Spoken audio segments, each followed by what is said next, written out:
Pak Ahok, ada isu terakhir yang kemudian sangat heboh. Ya. Lalu kemudian orang melihat seluruh persoalan ke Pak Ahok. Itu pidato Anda di Kepulauan Seribu, Ya. yang kemudian diduga melakukan penistaan terhadap agama. Ketika hal itu sekarang berkembang, apa yang kemudian menjadi konsen dan perasaan Anda? Ya, pertama, saya tentu tidak ada maksud sama sekali untuk menista agama. Saya juga sama punya Iya, keyakinan serupa. saya kan hidup di Belitung Timur yang 93% Muslim. Ya. Dan saya sekolah besar juga di sekolah Islam. Dan bahkan saya punya ibu angkat, saudara angkat yang Muslim. Bahkan meninggal pun, berapa teman-teman dekat saya meninggal, sampai mandikan pun saya tungguin. Sampai ngangkat jenazah pun saya angkat. Bahkan kalau ke kuburannya pun kita kampung tuh buka sepatu untuk ke kuburan untuk yang Muslim. Jadi bagaimana mungkin saya mengerti betul ajaran Islam bisa menista atau menghina Islam apalagi Al-Quran. Kalau kita merujuk ke para Pulau Seribu, sebetulnya kondisi itu begini sebetulnya. Saya menawarkan program yang bagi hasil 80-20. Tapi waktu saya lihat ada ibu-ibu itu, saya merasa saya terbayang waktu kejadian di Belitung. Nah, saya waktu Belitung kampanye, itu selebaran itu disebarkan di mana-mana. Nah, pada waktu itu kebetulan Gus Dur mendukung saya kampanye. Nah, saya itu ngadu ke Gus Dur, kan, Gus, ini ada selebaran. Selebaran saya masih simpan. Ini saya kasih ke Barreskrim. Gus, ini ada selebaran nih, Gus. Bilangin kalau yang pilih kafir, jadi kafir masuk neraka nih. Ini suratnya ini nih, Gus. Tahu sendiri Gus Dur jawabnya, kan? Biarin aja, nggak ngerti Quran, orang konteksnya nggak begitu kok. Saya kerekam, kan? Terus saya juga ketemu ibu-ibu yang kampung saya ngomong begini sama saya, Hok, karena saya dari kecil, kan, mohon maaf ya, ibu nggak bisa pilih kamu, Hok. Kenapa? Karena ibu takut jadi kafir. Karena pilih kamu, ayatnya apa? Kasih lihatlah selebaran yang ayat-ayat itu. Ya sudah, saya mah udah lupa. Makanya waktu di Pulau Seribu itu waktu saya lihat ibu terbawa, itu, saya melihat ibu ini seperti ibu yang saya di Belitung Timur. Saya khawatir mereka menolak program 80-20 saya yang sudah saya jalankan sejak tahun 2014.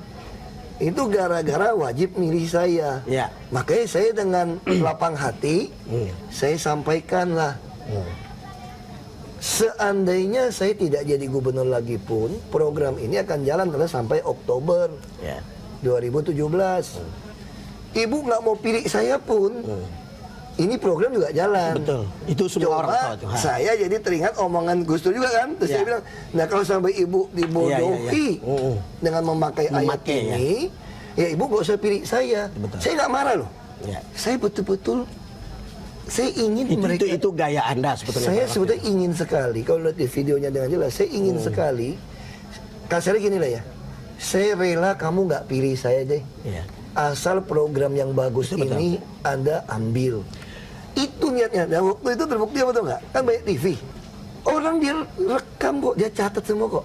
Kenapa setelah pulang dari Pulau Seribu, saya kalau menghina agama ya, menista agama, kira-kira aku dikeroyok di Pulau Seribu nggak waktu itu? Itu nggak ada, masih makan siang, masih kasih bibit, panen, sampai pulang 5 hari nggak ada berita, sampai dipotong, kemudian diedit, dikeluarin, itulah baru jadi masalah. Jadi saya sebetulnya dalam lubuk hati saya yang paling dalam, kalau kondisi ini menyebabkan kita begitu gaduh, saya sudah sampaikan mohon maaf. Saya sudah sampaikan berkali-kali dengan tulus hati yang paling dalam, saya mohon maaf. Nggak ada niat saya untuk menghina agama. Apalagi saya tahu kan, semua agama ini punya kitab sucinya. Islam bisa begitu besar, Anda tentu dia punya keyakinan, dia percaya itu loh. Bagaimana mungkin saya menghina isi Al-Quran? Nah itu kan, makanya saya bilang kalau sampai ini membuat orang begitu tersinggung, saya bilang, saya lubuk hati baik dalam, saya nyatakan mohon maaf udah. Pak Ahok, apakah bisa dikatakan itu sekali lagi dalam kesempatan ini? Ya saya sudah sampaikan pada seluruh umat Muslim yang tersinggung atau salah paham, karena masing-masing orang saya ngerti ya, punya tafsiran masing-masing ya. Nah saya sudah sampaikan dengan tulus hati, saya mohon maaf. Saya sudah sampaikan kepada seluruh orang Muslim atau Islam, saya sampaikan saya mohon maaf. Apakah Pak Ahok pernah menduga sebelumnya bahwa kejadian ini akan sebesar ini? Tidak. Karena saya sudah sering ngomongin ini kok dari sejak karir politik saya tahun 2000. Kita punya data yang memperlihatkan bahwa Anda sudah berkali-kali sebetulnya ngomong hal yang tapi sama. saya juga tidak pernah marah. Saya mengerti sekali. Yang kasus ini, makanya saya bilang, saya betul-betul sampaikan. Saya kan disampaikan ada tafsiran tahun 2002 Menteri Agama semacam tidak seperti itu seluruh dunia. Masalahnya apa yang ngomong saya. Coba kalau Gus Dur masih hidup, Gus Dur yang ngomong. Nggak, makanya kata Mbak Yani, mulut kamu itu udah kayak Gus Dur, masalahnya kamu bukan Gus Dur loh. Itu aja masalah, lu bukan Gus Dur. Jadi lu jangan ngomong sembarangan lu. Lu bukan Gus Dur, jadi jangan ngomong sembarangan, tapi juga ngomongnya pada saat-saat situasi politik seperti sekarang. Apakah ini kan itu cuma ada gara-gara pilkada aja kan saya pikirkan. Kalau nggak ada pilkada juga, kalau kemarin saya bilang mundur juga nggak ribut lagi. Tetapi apa berpikir mundur enggak kan? Enggak lah. Kuda yang baik nggak pernah makan rumput di belakangnya. Nah, aku di siau kuda. Kuda yang baik tidak pernah makan rumput di belakangnya. Maju terus. Aku di siau kuda. Siapa bercanda. Soalnya ada cerita kan begini. Ini Ahok ini dengan kasus penista agama ini membuat banyak orang uncomfortable. Ada yang marah, ada yang merasa tidak nyaman. Bahkan mungkin sebagian pendukung Anda juga merasa tidak nyaman gara-gara itu. Apa yang Anda pikirkan ketika ada perasaan seperti ini? Makanya saya jelaskan gitu loh. Saya berpikir sederhana juga. Kalau Bapak orang yang memang suka sama kebenaran, memang mau membela kebenaran, apa yang saya sampaikan ini sebuah kebenaran fakta tentu tidak membuat Anda tersinggung sebetulnya. Tapi kalau Anda tidak mengerti kebenaran, saya sampai kebenaran Anda tidak Anda terima. menyampaikan kebenaran, tapi ada orang yang mencari pembenaran. Ya makanya bagi saya ada dua hal yang berbeda. Bagi saya sudah minta maaf. Tuhan yang Maha Kuasa, Maha Esa saja. Orang berbuat dosa paling jahat pun ketika dia datang minta maaf dimaafkan. Ya Ahok ya Ahok, namanya udah Ahok ya tukang martabak ya cakwe itu Ahok ya udah susah. Ahok ya udah Ahok lewat itu lihat gua truk engkau aja udah. Oh. Kalau digelodok dikira tukang jual elektronik lagi komputer lagi rakit. Kita memang sudah lahir seperti ini dan tidak bisa berubah apapun. Iya. Ya cuman kalau Anda lihat kemarin nonton nggak Pak SBY pidato? Press conference. Aku nggak nonton semua, tetapi mendengar. Cuma waktu berita diulang. Kan bilang bahwa Ahok itu 250 juta orang, satu orang klaim. Ini kenapa dibela gitu kan? Dan itu. Ya saya kalau ngomongnya dia tersinggung lagi sama saya gitu tuh nggak? Ya saya nggak mau komentarin apa kata beliau lah, ya kan? Tapi kalau memang harus ada seorang Ahok jadi masalah untuk 250 juta, ya benar Ahok itu harus dihabisin. Masalahnya tadi saya datang ke sini, Bapak kan 250 juta dong, Pak. Udah saya juga bingung itu 250 juta semua nolak saya. Yang lebih baik kan kita udah ikut pencalonan. Ya kita tunggu aja 15 Februari. Kira-kira apa betul 250 juta? Kita uji petik kasusnya di Jakarta. Ya saya kira, ya saya nggak mau komentar lah ya. Nama juga presiden ke-6, ya kita nggak mau komentar. Katanya kan seolah-olah Ahok itu diistimewakan, tidak mengikuti proses hukum. Padahal sedang jalan, bukan? Istimewakan apa? Saya dipanggil BPK, dipanggil polisi, Bariskim, dipanggil KPK, itu 12 jam udah kebal. Yang kasus penistaan sudah dipanggil juga, bukan? Udah dipanggil juga, aku datang sendiri, Mas. Polisi kan bingung kan, ini ada peraturan panggil apa nggak? Aku datang aja, ini mau panggil kan, Senin nih. Saya datang. Saya mau warga negara yang baik, Pak. Kalau Bapak panggil saya datang, Pak. Abang panggil saya makan, Pak. Makanya enak lagi ya. Panggil baris krim datang. Kalau lihat gini kan orang menafsirkan demo yang menghadang Anda adalah ada motif politiknya, tapi juga ada sebagian yang mungkin murni kan merasa bahwa mereka tersinggung, bukan? Saya nggak tahu. Makanya semua orang pengen tahu apa yang terjadi besok. Betul. Ya kan? Betul. Nah, saya juga ingin tahu apa yang terjadi besok. Apakah negara ini harus kalah dengan tekanan-tekanan segelombol orang? Kalau ini berhasil, berarti kan nggak usah ngomong undang-undang dasar. Bisa kumpulin 100.000 orang, dia yang menentukan undang-undang. Saya kira bukan begitu berbangsa bernegara.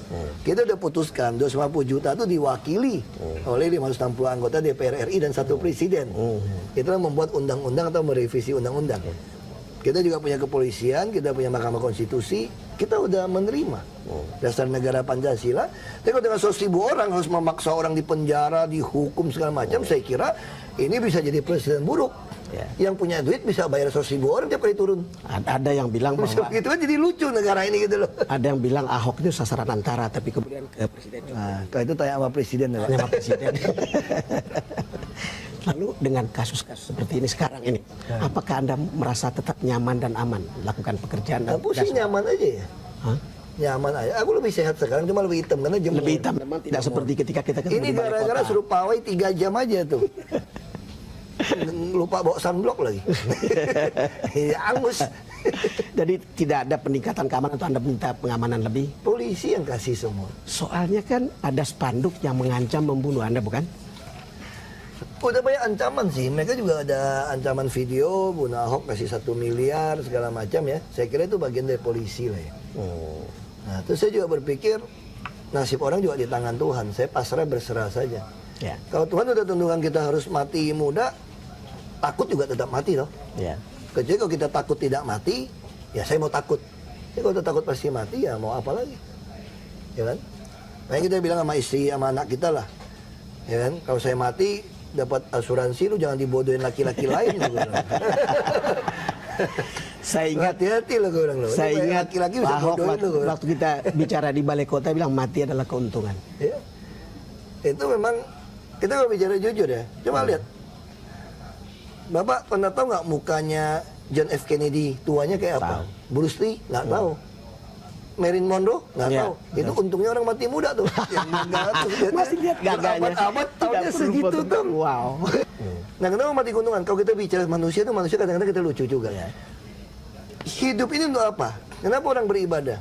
Tujuannya bisa muka dengan muka ketemu Tuhan. Orang pengen masuk ke surga.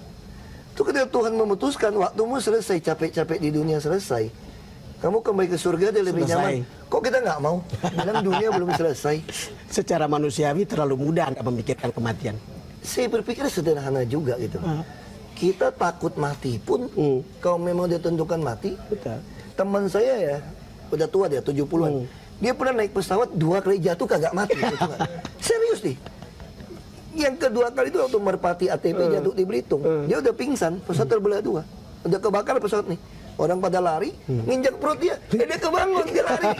Ya, nasib. Sementara saudara saya satu, angus kebakar. Duduk di depan, ini kan nasib aja. Iya.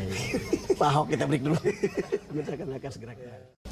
Kembali bersama Basuki Cahayapurnama dalam TBS To The Point. Pak Ahok, ini sebetulnya kegaduhan, taruhlah demo besok, dan sebetulnya yang lebih seru itu kan di sosmed. Dan itu gaduhnya betul-betul tidak terkendali. Anda mengikuti perkembangan di sosmed itu? Saya kadang-kadang aja ikutin. Itu yang dikirimin yang kata-kata jelek aja dikirimin dari staff apa gitu ya. Nah, saya kira saya petahana nggak boleh terpengaruh dengan isi sosmed.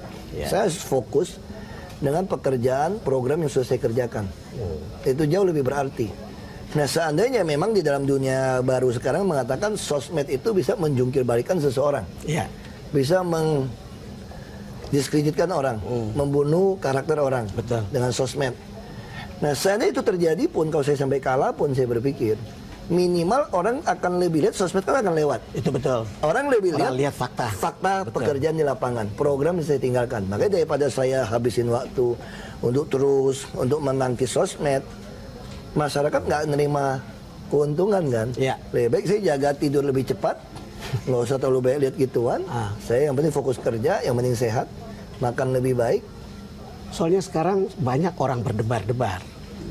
Karena pertempuran di sosmed itu lebih kasar dan lebih keras. Iya pasti, karena memang kalau kita bicara pemilihan alam demokrasi era digital ini, memang orang yang nggak ada apa-apa pun bisa menang dengan cara begini. mempekerjakan ini dengan baik. Ya. Itu bisa menang, tetapi belum tentu menang kalau melawan orang yang memberikan Yang hasil. mendeliver fakta. Itu yang penting. Ya, betul. Makanya itu yang saya selalu yakinin. Sebetulnya warga kita ini mengerti sekali teori Abraham Lincoln, Presiden ke-16 Amerika. Ya. Kalau mau nguji karakter sejati dari seseorang, kasih dia kekuasaan. Kasih dia kekuasaan, betul. Nah, kita yang sudah pernah berkuasa, selama sudah pernah menunjukkan hasil, kamu mau goyang kayak apapun harusnya tidak terpengaruh. Kalau dia bisa merasakan. Kecuali memang dia menutup nuraninya kan. Kalau dia nutup nurani pun, makanya di dalam pemilihan presiden paling ketat pun hanya 50% tambah 1. 50% Iya. satu. Tuhan Saya tanya sama. pandangan Anda tentang sosmed ini, karena kemudian seolah-olah tampak juga seperti Anda juga jadi ikut gementar gitu. Ini ada tulisan di memes ya. Tetap dukung saya dalam doa Anda. Semuanya kuserahkan ke dalam tangan Tuhan. Manusia berkehendak, namun Tuhan yang menentukan. Apakah ini dari Anda? Bukan dari saya, tapi kalimat-kalimat ini sering saya sampaikan. Oh. Sama kayak tadi Bapak tanya sama saya juga sampaikan sama kan. Iya betul. Ya, nah ini bisa aja keluar ini. Ah. Bagi Ahok, mati adalah keuntungan. Mau ketemu Tuhan kok. Selama ini ibadah mau ketemu Tuhan. Kok sekarang Tuhan mau bawa dia pulang kok dia nolak. Bisa aja keluar meme. Gara-gara orang keluar kita kalimat. Saya biasa sampaikan kalau di tempat pemuka agama apapun. Kalau saya pidato pasti saya sampaikan. Kalau bisa di dalam doa sembahyang Bapak Ibu, ya ingat doakan saya. Supaya kita tetap amanah, tetap sesuai dengan panggilan ini. Ya, ini juga menarik karena kemudian Jenderal Tito mengatakan jangan terpengaruh dengan media sosial. Tolong cerna betul dan jangan langsung ditelan mentah-mentah lalu terbawa emosi. Ya, saya kira ini yang penting. terjadi kan gitu. Nah, Saya kira sekarang pemakai media sosial tuh bisa di atas mungkin 56%, 50%, saya nggak tahu apa setengah-setengah. Nah saya kira ini penting. Karena kadang-kadang media sosial nih orang itu sekarang tuh malas baca isi. itu betul. Lihat Apalagi judul. kalau online ada 300-an di kita. Dia hanya kasih judul yang sangat Bombastis. isinya beda. Catchy. Orang begitu baca judul langsung komentar. Yang baca juga kagak baca judul lagi, cuma baca komentar lagi. Langsung bikin komentar. Jadi ya kayak gitu. Namanya saya sampaikan kepada Pemda. Saya minta semua direkam. Misalnya contoh saya ke lapangan. Tapi sekarang ada Facebook yang bisa streaming ya. Ya, Kalau saya pencitraan kan cuma foto sepotong. betul. Atau kalau difitnah orang kan cuma sepotong. Tapi kalau kita keluarkan video secara menyeluruh, Utuh bisa dilihat. nah saya dibilang khawatir juga tidak terlalu khawatir soal sosmed ini. Kenapa? Logika saya sederhana. Kalau orang yang bisa mendapatkan berita dari sosmed, dia salah pun, berarti dia juga bisa mendapatkan berita tentang siapa saya. Itu betul. Karena saya punya rekam jejak. Ada datanya. Kecuali saya bukan rekam jejak, Ya. hanya pencitraan. Kalau saya pencitraan, saya khawatir. Saya punya rekam jejak dari tahun 2003. Dari bikin partai PIB sampai DPRD. Pak Ahok, kalau lihat perkembangannya ada sekarang, apakah Anda melihat rival Anda mengambil keuntungan dari kasus ini? Saya nggak tahu. Saya juga belajar satu teori gini. Katanya kalau di Amerika, di Departemen Keuangannya, kalau Anda mau belajar mengenali uang palsu, dia nggak pernah belajar uang palsu seperti apa. Mereka hanya dilatih belajar mengenali uang asli. Dilatih mengenali uang asli. Uang asli.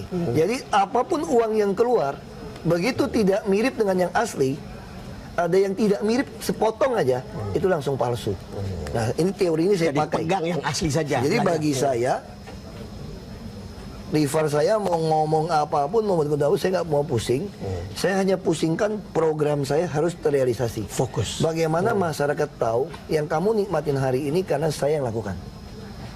Dan kalau kamu kasih saya kesempatan lagi, panjang kontrak saya gitu kan, pegawai kan, ya. saya akan bikin lebih bagus lagi. Nah kira-kira gitu aja, kita fokus. Gitu aja. Setelah kasus ini, apakah Anda merasa jalan Anda menuju DKI 1 itu sebuah jalan terjal atau apa? Enggak juga sih. Saya bersyukur dengan situasi seperti ini. Saya bersyukur aja. Jadi banyak hal ya dalam hidup ini sebetulnya itu nggak usah terlalu stres juga gitu teman. Kita harus percaya orang mereka-reka yang jahat, yang apapun itu sebetulnya bisa menggenapi kebaikan kita. Jadi orang bisa lakukan kerja apa saja. Saya percaya konsep pilihan. Ya.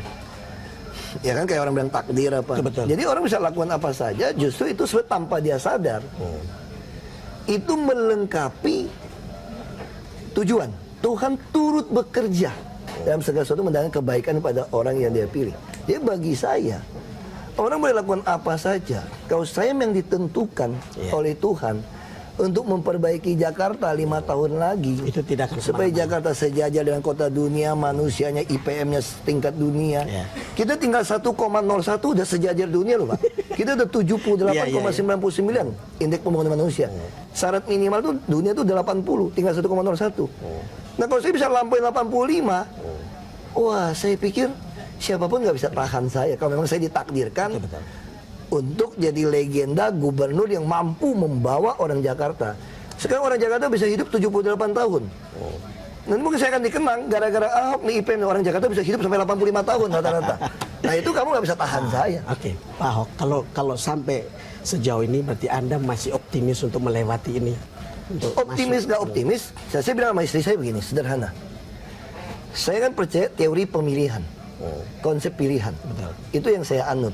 Saya percaya manusia ini nggak ada yang kebetulan, semua ada Tuhan yang ngatur, yang pilih. Ya. Nah, teori saya sederhana. Kalau Tuhan mau pakai saya, milih saya jadi gubernur, tambah 5 tahun lagi, 6 tahun lagi sebenarnya, Ya, 6 tahun ya. 6 tahun lagi, kira-kira hampir 6 tahun lagi, siapapun nggak bisa tahan saya. Betul. Pasti saya jadi. Tapi kalau ada Tuhan mengatakan, udahlah Hok, kayaknya kamu ini sampai umur 50 lu pulang sama gua aja capek, lu dicaci maki orang di dunia kan. Istri kamu juga masih muda kok, masih laku kok, lu pulangnya duluan deh.